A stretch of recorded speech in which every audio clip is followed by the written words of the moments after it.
যে নারীদের নিয়ে জামাতে ইসলাম ও নারী, কিন্তু জামাতে ইসলাম কোনটা নিবে? জামাতে ইসলাম কি ইসলামে না? জামাতে ইসলাম কি একটা ধর্মভিত্তিক মানে দল না? জামাত ইসলাম ধর্মীয় অনুশাসনের জামাত ইসলাম নিজেই তো নিজের কন্ট্রাডিকশন, জামাত ইসলাম নিজেই তো নিজের অবস্থান পরিষ্কার করতে পারছে না। ক্ষমতায় যাওয়ার জন্য তারা যে কোনো পন্থা, যে কোনো মিথ্যা তথ্য, যে কোনো অপপ্রচার করে বিএনপিকে মানে ঘায়ল করতে চাচ্ছে। যেটা আওয়ামী লীগ করতো, যেটা ফ্যাসিস্টরা করতো, স্বৈরাচাররা করতো, বিএনপিকে নানা রকমের ছোট করার জন্য চেষ্টা করতো।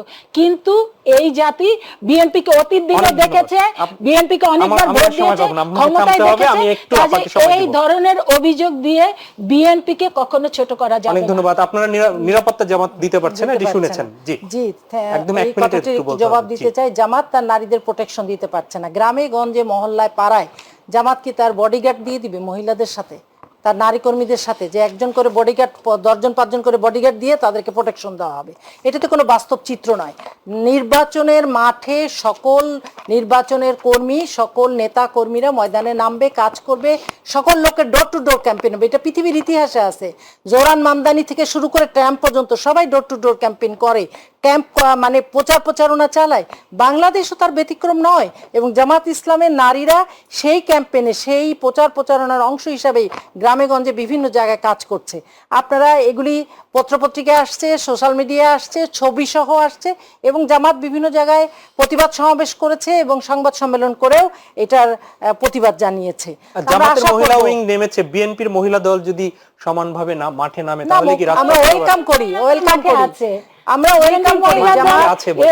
এবার প্রথম নির্বাচন করে না, অনেক বছর যাবত করে, এবং নির্বাচনের সময় মহিলা দল কি কি অ্যাক্টিভিটিস করতে হবে সেটা বিএনপি জি, আমি অবশ্যই মনে করি যে বিএনপি অনেক নির্বাচন করেছে, তারা জানে, এবং তারা জেনে শুনেই এই যে হামলা করছে এটাও তারা জেনে শুনে করছে। আমি কিন্তু একটা প্রশ্ন করেছি, আপা কিন্তু জবাব দেন। পাপি আপা এত উল্লেখযোগ্য একজন নেত্রী, উনি যে 999 খবর দিতে বললেন, আপা আপনারা কিন্তু তার বিরুদ্ধে কোনো পাপি আপার এই বক্তব্য আমি দেখি নাই।